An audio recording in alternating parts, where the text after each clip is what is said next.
Buenos días a todos y a todas. Bienvenidos nuevamente a Terrorismos, Historias Enterradas, un canal donde daremos voz a aquellos gritos andinos que por tanto tiempo permanecieron en silencio. Crueles crímenes cometidos contra niñas, contra jóvenes y contra mujeres, que hasta hoy dejan secuelas en su memoria. En esta oportunidad analizaremos con mayor profundidad los casos y formas de violencia sexual que las mujeres andinas fueron forzadas a soportar durante el trágico periodo del conflicto armado interno del Perú. Estas serán las violaciones sexuales, maternidad forzada, incluida la maternidad infantil, matrimonios forzados respaldados por la ley, la esclavitud sexual en forma de prostitución. Dicho esto, los dejo con mis compañeras sin nada más que decir.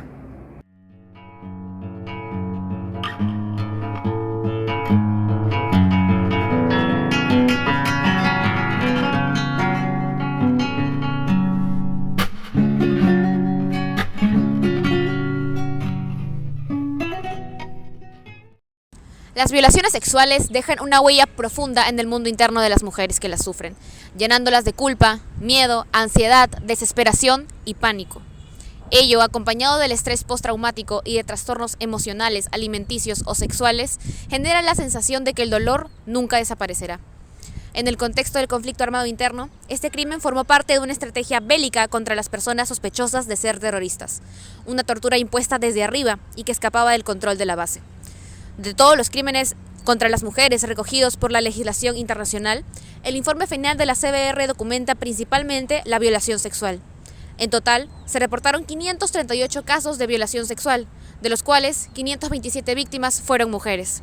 Ellas comparten un perfil que engloba a las poblaciones más vulnerables incluso antes del conflicto: mujeres menores de 30 años, con poca o ninguna educación, lengua materna indígena y habitantes de áreas rurales.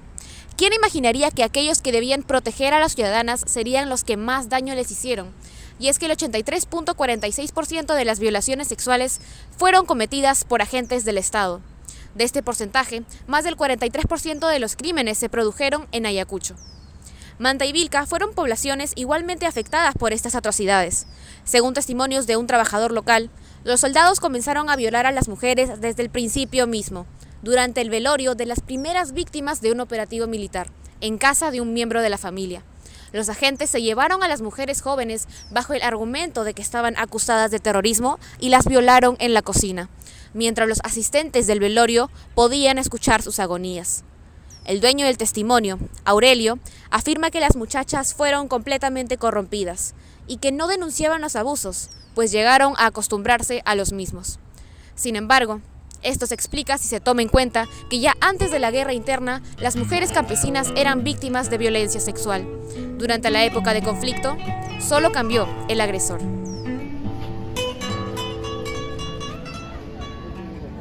Las 11:30 de la noche. Chaypi, wawaykunata kichaykuwasqa, wawaykunata presentaban pampaykusqa. Chaypi abusaban. Chaypi ñuqa sufrirán parte de militar mami.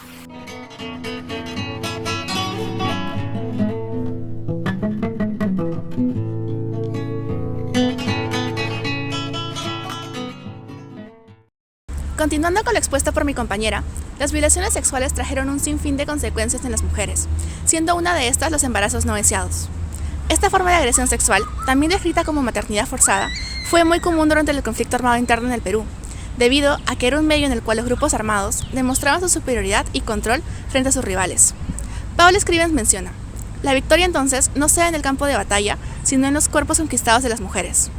La maternidad forzada no era solo una forma de violentar a la mujer, sino también a los grupos sociales a los que ellas pertenecían, ya que fue la vía para tener un control más profundo de la comunidad a través del hijo o hija producto de la violación.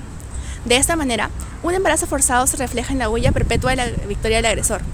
Ahora, esta idea también se puede presentar en tiempos de paz, ya que la paternidad en la vida cotidiana sigue siendo vista como una prueba de virilidad en una sociedad machista. Enfocándonos ahora desde el punto de vista de las víctimas, la maternidad forzada es una imposición a cumplir el mandato a ser una buena madre.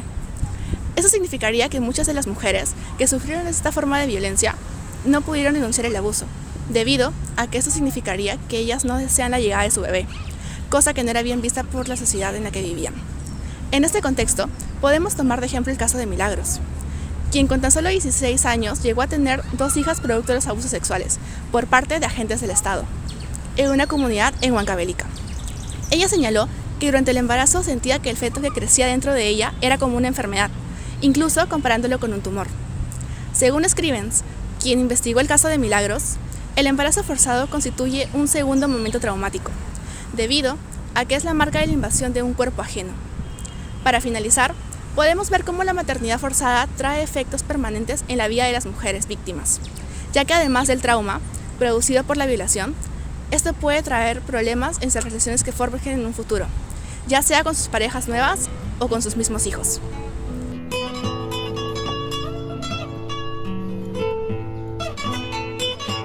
¿A qué nos referimos cuando decimos matrimonio forzado? Hablamos tanto de mujeres siendo protagonistas como también de niñas. El matrimonio forzado es la acción de obligar a la otra persona a contraer matrimonio en contra de su voluntad, persuadiendo y dejando a un lado los derechos, especialmente de las mujeres, para comprimir su libertad en beneficio de otros actores con más poder. Enfocándonos en los actos de violaciones sexuales cometidos por los soldados en la época del terrorismo, era común que el abusador contraiga matrimonio con la víctima, pues se creía que el matrimonio salvaba el honor de la mujer y de su familia. Asimismo, evitaba que se realicen más torturas y abusos hacia ellas. Según Mercedes Crisóstomo, magíster en estudios de género, se trataban de pactos realizados entre soldados y la familia para evitar una persecución por parte de los militares. Es aún más decepcionante informar que existió una ley que amparaba el matrimonio forzado. Esta ley, que estuvo vigente hasta el año 1997, dejaba libres a los violadores de haber cometido delitos si la víctima aceptaba contraer matrimonio con su agresor. De esta forma, el acusado no sería juzgado por el crimen cometido. Sin embargo, en muchos otros casos, la promesa de unión serían solo palabras vacías que muchos soldados proclamaban para librarse de los castigos de su comandante militar, quien se enteraba de lo sucedido muchas veces por las familias de las víctimas. No obstante, consideraban que eran errores mínimos que ameritaban castigos simples. Hemos mencionado que en algunos casos los matrimonios no se concretaban, pero ¿qué sucedía cuando este acto sí se llevaba a cabo? Los testimonios recolectados por la CBR mencionan que después de haber sufrido un evento traumático debido a la violación, estas mujeres y niñas eran protagonistas de violencia doméstica, palizas y muchos más ultrajos. Estos hechos se excusaban bajo el argumento de que ellas no cumplían con los estándares del comportamiento femenino esperado por los esposos. Por el bien de mujeres y niñas, esta ley ya no está vigente. Y esperemos que cada año se busque asegurar la integridad y seguridad de aquellos grupos vulnerables.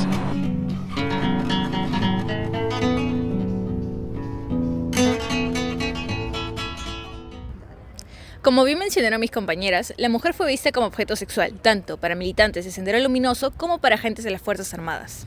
Ya abordamos los subtemas de embarazos no deseados, matrimonios forzados y violaciones sexuales. Por lo tanto, en esta ocasión les hablaré un poco más acerca del último subtema, la esclavitud sexual.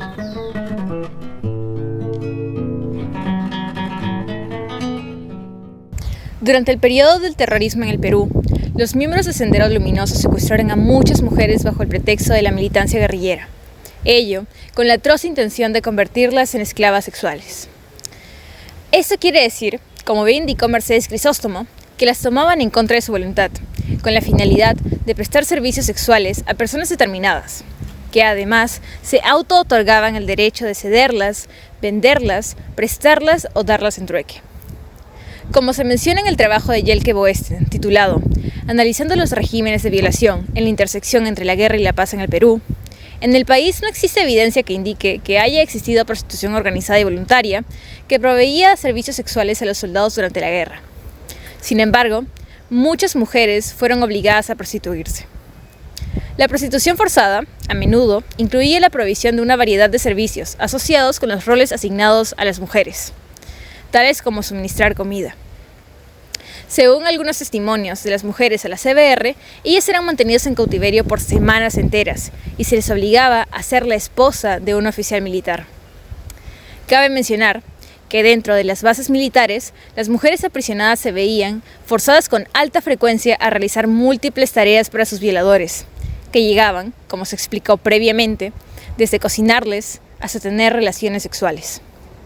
Sin duda alguna, estos actos humillaron y tuvieron múltiples efectos negativos para las mujeres, quienes a día de hoy siguen sufriendo los estragos ocasionados en esta terrible época.